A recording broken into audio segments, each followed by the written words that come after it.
Philip Stankovski, tell me about yourself and Paxx Media. What happened here? Well, I'm invited here to talk about some learnings and tips and tricks regarding incentive program, what works and what doesn't, and yes. Also with current and previous and who knows, future legislation as well. Yes. So tell me about Paxx Media. What kind of company is that? So on a day-to-day basis, I run an IT firm. I'm the CEO of a company called Oranest. Yeah. You discuss recruitment. People sometimes think we work with recruitment, but we don't. We just happen to know a lot about it. We build platform as a service for customers, and we work with ID-based customers. So trade unions are our customers, insurance companies are our customers, and I think many of you in this room also have insurance companies as customers or potential customers. But we sell sort of fairly rather large software installments, and our clients give our tools as member services or client services that help them tackle the job market from an end user perspective. So we sell end user tools to large institutional customers. Yeah. And then me and my friends, we are angel investors in several different companies. Full disclosure, I looked online for the membership list of the Nordic HealthTech Hub, and we have been shareholders of at least 2 of your member companies, as far as I know. That's great. So why, I know that you, in your different investments, have actively been involved with different kinds of incentive programs or ways to have your employees have equity in some way. Why is that? Why do you use that? Well, I just looked at myself. If I would be willing to commit to a startup at a very early stage, wouldn't you want to have that opportunity? Or we even have it as sort of a prerequisite. We don't really think that people just looking for employment are probably not of the right stuff needed in order to do the type of growth. Don't necessarily, or they probably don't have the growth mindset if they're just looking for employment. But that's fine as well. It's completely different in different ventures we're involved in. Yes. But for instance, I'm the chairman of a company which is a public company. It's a beer brewery, so HealthTech, in the sense that we produce stimulants. But there, of course, it's very different if you look at sort of the white collar jobs or the blue collar jobs. Yeah. Since we're a public company, it's very easy to make anybody a shareholder. Yes. But most companies in here either don't want to go that track or don't have that in their plan. So then typically you have to look at different types of stock options programs and things like that. And it's tricky, and politicians don't tend to agree, and they change the laws every 5 or 6 years. Yeah. If you look at the brewery there, it's a public company now, but when you started, you reached out to family, friends, and fools, and got them. Yes, we did that. Yeah. So and today it's almost 1,000 shareholders. Wow. But in that case, since we're building a consumer product, it's fantastic to have shareholders, because they are fantastic messengers, brand messengers, and they're also consumers. Yeah, using social media to distribute and make. It's as if we were peddling drugs and we had our clients as shareholders. Yeah, great. Don't quote me on that. Just a joke. Yeah. So, looking, of course, the rules and regulations are different in different countries. But if you look at options as an option for an incentive program, what is how can you use that? Can you describe it? A typical example? It's very different. So in the company that we're running today, as a philosophy, we wanted everybody to be a shareholder, to have skin in the game from start. And in Sweden, it is quite easy, or in most countries, when you start a company, obviously. What you have to think of is that you construct, in most startups, you have to construct some type of shareholders agreement that sort of, because if you want to use it as an incentive, you also need to use it as a noose, right? Yeah. So most people think of the benefits or what they want to give their employees, and we strive to be a fantastic employer, and we take care of our employees in terms of salary and other things. But as all companies are growing, people come in and leave the business, and you have to. The people talking about recruitment before, you need to have sort of some type of sort of legal framework or checklists in order to handle when people leave your company, because you want to give these incentives for people who commit for the long haul. And in reality, most of these ventures, most of the ventures in your cluster of companies will sort of show fantastic figures after 10 years. So most people will know after 10 years if it was a great incentive or not. Yes. I doubt that most people will run based solely on this, and that's fine as well. You don't, but it's sort of, it's more a philosophy. If you as a founder, if you want to share the wealth, which I think is reasonable, but it's more a matter of mindset. It would be kind of strange if you start a unicorn and the only people leaving that journey with some sense of financial wealth would be like 2 people. Yeah. That wouldn't be very timely. That wouldn't be sort of very. That's probably not the journey that most people envision. So you have to have these things, and it's problematic. But they don't necessarily work. I think it's very, very few people that are directly motivated by these incentive programs. So they're not. So the word incentive programs are not necessarily the best wording, because them in themselves is not. It's not sort of.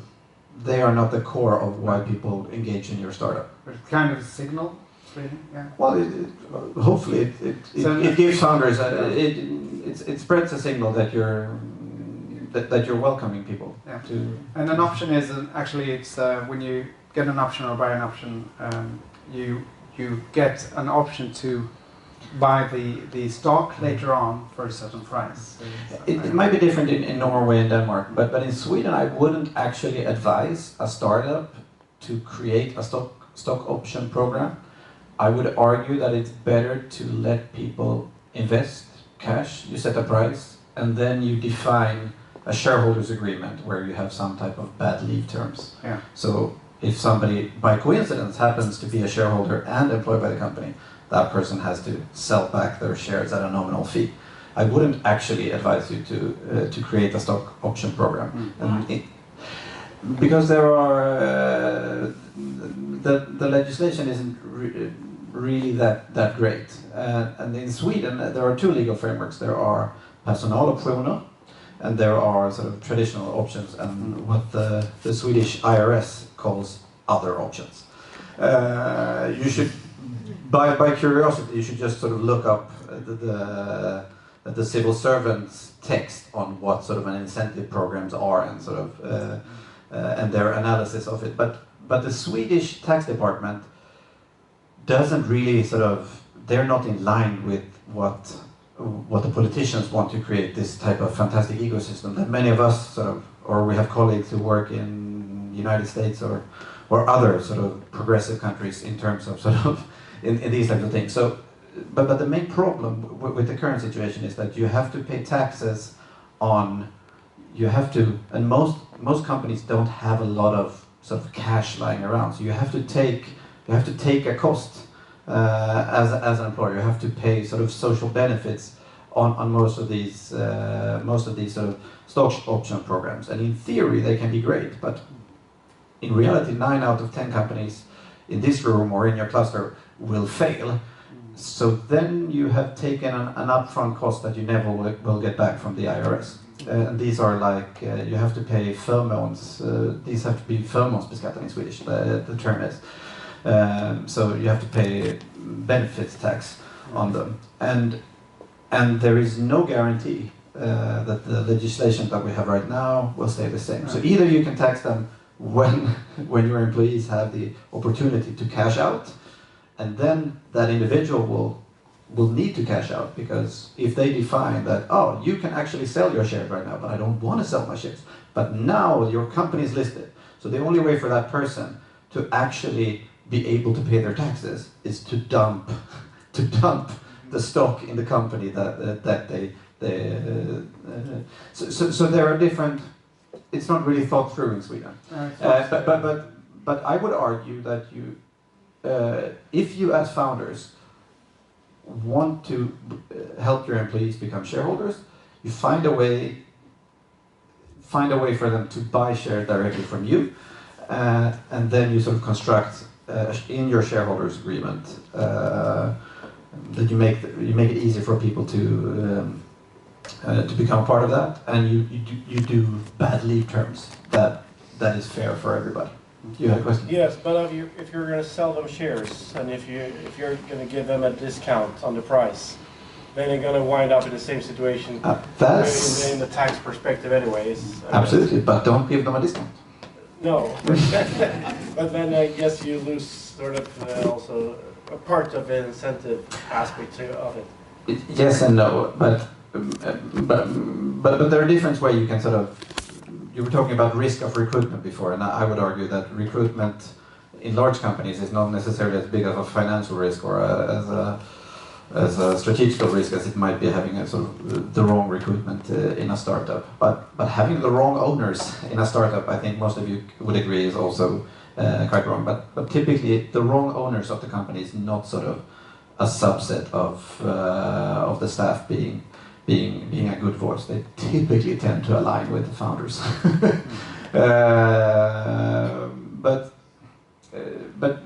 no, you have to assess a fair value, and you have to have your sort of. But there are different small things you can think of. But the current in Sweden, and I have only limited experience of this in Denmark and none in Norway, is that the IRS strives to look at everything as sort of traditional income, because that's the highest income rate. Because in Sweden you pay quite little, or fairly little, as capital gains tax, and that's what sort of that's the benefit you're trying to give your employees. Sort of at some point, hopefully, you can just pay capital gains tax on these millions. But we're talking about this as an incentive, so you can put these structures in place, and there are things you can do, but you have to, as a founder or as an entrepreneur, you have to think, are these the key incentives? This is probably just an add-on to the other things you're going to give. If you look at the Maslow ladder or pyramid that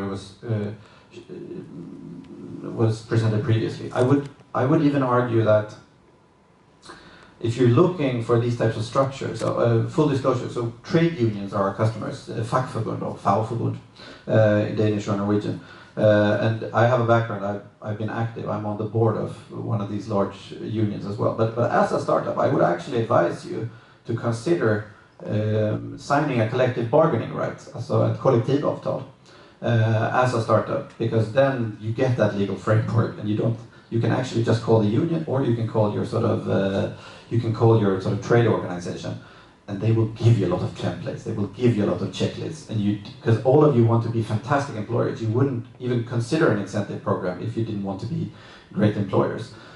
So then you can have all of these sort of these type of hygiene factors because all of you want, I'm certain all of you want to grow with a lot of people, and you want to share that wealth to some extent, but have control. I'm also thinking about when you talk to customers, having that in place would probably be a good thing. Well, in recruitment aspects, it's beneficial because you were talking about that. But if most of you want to make business with large institutional customers, you have to at least have that. You have to speak the same language. So for us, it's almost a prerequisite. If I want to make a large trade deal of a lot of millions of Swedish crowns with a blue-collar trade union, one of the two first things they will ask me is, do you have a collective bargaining for your employees? Yes, of course we do. So don't underestimate that, especially also if you want to do business with insurance companies. It doesn't really cost you anything. Hopefully you'll have the added benefits of structure or hygiene factors, making your employees. So we recruit a lot of software developers, and some of them say, and I ask them sort of on the onboarding process, since I don't do the recruitments, but I have a session with everybody talking about our core values and sort of the history of our company. which is it's 5 years. But and then I sort of asked myself, how come you chose us instead of different things? And so and some of them every now and then say, you have a collective bargaining accord. Okay. My mother said that was a very important thing, so that felt good as well. So, wow, that's good to know. So for all of you who have kids, kids do sometimes listen to instill values. So you spoke about the incentive programs and this being just tip of the iceberg. So what are the prime things that you're doing with the onboarding?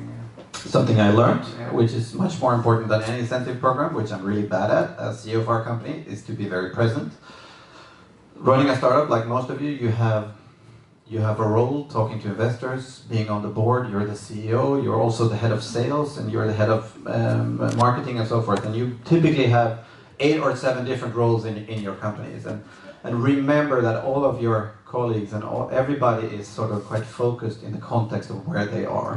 So they might not always, they might not, you can talk about an incentive program, but then you can be inspiring about what you want to achieve as a company.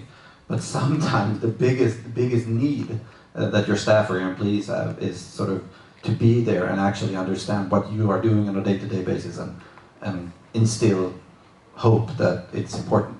So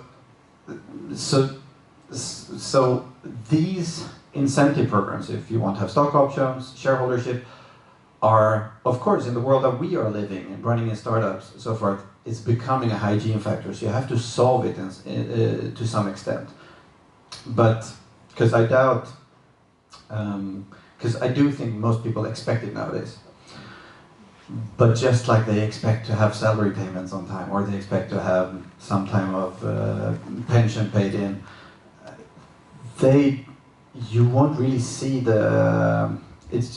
eventually this will unfortunately probably just become one of the checklists, because the value of it you'll see sort of in 10 years, or people like Johan and Marianne who work in this sort of looking at this from a very top-down perspective. They can see the long-term values of these incentive programs, because sharing the wealth with employees, well, these are the bearers of the new ventures, or the HealthTech companies 3.0, if you're 2.0, so to speak, right? So these incentive programs, they are good. It's a good way to share value, and it's a good way of balancing risk and sort of future insurance payment. But the true benefactors of these are more on a societal level, because it's actually a way of sharing value. So that's also regarding if you're leftish or rightish as a politician, most politicians come to a consensus on that sort of this is good shit for our country, so to speak, right? And they want to have some type of sort of it's a type of meritocratic approach to sort of entrepreneurship and being employed in a startup. But civil servants working at the tax department, at least in the Scandinavian countries, aren't really there yet. So unfortunately, most companies today are plowing the fields for generations to come, rather than and that's the reality. So regardless if what we have done for the past 3 years is smart or not, we'll see that. But it is important to be clear. But if that's your ambition, it's your ambition to have your employees or future employees as shareholders. You should of course communicate that, because it is key. But we use it as a sign. So when somebody comes to me and said, I would like to be a larger shareholder, or can I buy more shares in the company? I say, yes. I don't know how, but we'll find a way. And the ways have been different. When you found a company, it's super easy. But then everybody can buy shares at a nominal fee. But you can start up a new market, you can start up a company, you can start up a subsidiary, and you can have people in shareholders in that. But at some point you have to take a cost, even as an employer. So it's reasonable to find a smart structure. But I'm also petitioning different trade unions, the Fauförbund, to be more proactive in sort of investing time and money to create these types of templates and structures for startups. And I'm also so that, because the trade, the industry organizations, they don't have the expertise of this either. It's not why they've been in existence to decentralize ownership has not been traditionally their forte. Yeah. Thank you so much. Do you have any questions? Yeah. What about crowdfunding? Crowdfunding was that, but that's sure. You put a market value on your company, or you factor in some potential, and why not? We have done that in the brewery, but I want to be clear that the main reason why we've done it, because we have had a funding need, because we need to buy new machinery or something. So it's quite thankful in that aspect. People know what their money is going for.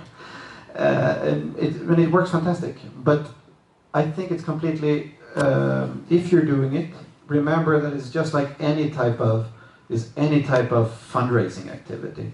So if you're going for crowdfunding, well, if you have a consumer tool or something, like I know many of you have, that could probably be fantastic. But don't think of it as an easier job, because instead of like 2 institutional shareholders, you have 500 or 1,000 to cater to. And so I'm active in something called Sveriges Ingenjörer. It's a trade union. We're 150,000 members, so forth. And when we make decisions on the board, I always think, okay, we have 150,000 engineers as members. Whatever we do, there will be a besserwisser, or there will be somebody sort of looking at this. So don't. It not necessarily. It can be fantastic, but don't think of it as easier or less administrative. But there are more and more players that are. We used to share an office in Stockholm with a company called Society, which I think is a crowdfunding player in the health and medtech field. It's a fair enough tool, but it's not necessarily better or worse. But I think it's better for companies that have a product that an individual can relate to, rather than. So for Oranest, that would be catastrophical, because then people would think, you sell a recruitment tool, and I need a job, but they are not our customers. Or we don't make. Was that a fair answer? That's okay. Yeah. You had a question. More that when you are an angel investor, as you are, how do you see if the startup wants their employees to be owner as well? So to clarify, so me and my co-founders, we're 3 guys who knew each other. So we angel invest in different companies, and understand we do that because we love it and we think it's fun, not because that's our bread and butter. We build our own companies and so forth. But so we've angel invested in 10 companies or so. 2 have gone bust. We've sold 2, and we have a small portfolio. And we do investments of about, let's say, 250,000 Swedish crowns up to potentially 2 million, but not more than that, because we're not institutional investors. But what from an angel perspective, yes, we probably would ask the question sort of, are your shareholders employees, or is that a plan? But as an angel investor, there are 2 things we look at. Do we understand what they're pitching us? We don't necessarily have to understand it, but 2, is it 1 person or is there more? We would typically not invest in a company which is run by 1 founder, because there's a million possibilities of something going haywire, and the likelihood of like a lone warrior building a unicorn is very unlikely. So the only thing we can do is sort of, you 2 seem like a fantastic team. I'm sure you can conquer the world, either if it's this venture or another venture. That's actually what we told the founders of the brewery. We really like you 3 guys.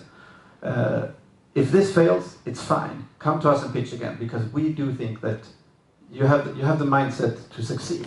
And I think that's important. So as an angel investor, that's more what we look at than an incentive program. But yes, I would probably pose that question. You had a question as well, or you raised your hand. Yeah, it was about the giving shares to employees, or as an incentive program. We don't do that at all. Yes. Because the founders have the shares. Because, we spent 20 years working on technology and stuff. You don't just give it away. If it's an investor, it's another thing. But what we do instead is we give a bonus. 8% of profit goes to the employees. And that's a huge bonus. So that way we keep them, because what we do is IT techs, for instance, 2-3 years they're going on to the next stepping stone, right? All the time. And if you're giving shares away the whole time, But okay, it wasn't a question, it was a postulate, but it's reasonable. Yeah. So he's run a company for 20 years with his co-founders. They have all the shares, but instead of as an incentive program, they give out bonuses. Yeah. And that's fine as well. We do that with sort of sales staff, but I do have a suggestion. If you want it to work, I mean, bonuses and everything else, it's about signal value. So what I've done, and I don't give out bonuses that often, but my grandfather, he started an oil refinery, or he built an oil refinery. And his first bonus was in 1957. I still have that letter. So every time I give out the bonus, I retype that letter in old letterhead. And it's called gratifikation på svenska. So I send that with greatest concerns from the chairman. But I can't write Ingenjör Anders Axelsson Jonsson, but I can write. But it's a good incentive program. But I think when you do that, we could probably not do that with our software developers. We give them bonuses because that wouldn't actually incentivize them, not for what they're trying to achieve or the things that they are doing on a day-to-day basis. It takes longer time to measure. But with our sales staff, we could do that absolutely. But you have to do, if you give bonuses to parts of your organization, so gratification or whatever you might call it in Norwegian and Danish, you have to also think about what type of culture that builds. We give it to everyone. Okay, but that's great. If you're the cleaner or whatever, or everyone, same percentage. That's great, and I think it's great that you do. Yeah. So consider that as an option, or an option before you might have a shareholding program. But also be frank with your employees. Sort of, we don't think you deserve. You haven't. That's also fair. But then try to be able to communicate. But what would make me, would make me eligible for this? But anybody willing to commit their own, not time, but their own money as well. Because most of you, if you have employees, then staff tend to say, but I'm taking a risk working at your startup. And I say, fuck you, you're not taking a risk at all. We're taking the risk. So we went without salaries. We fund this company, or we bring in investors. You get a market salary every month, but what you're calling a risk is sort of a potential additional benefit somewhere else. That might be true, but then of course that's a bartering situation, right. And it's good to keep your staff. I mean, if you want to have incentive programs, it's good that you discuss them on a one-to-one basis or on a group basis.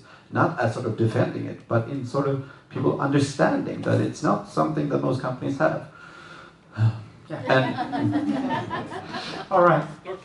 Thank you so much. Thank you. Thank you.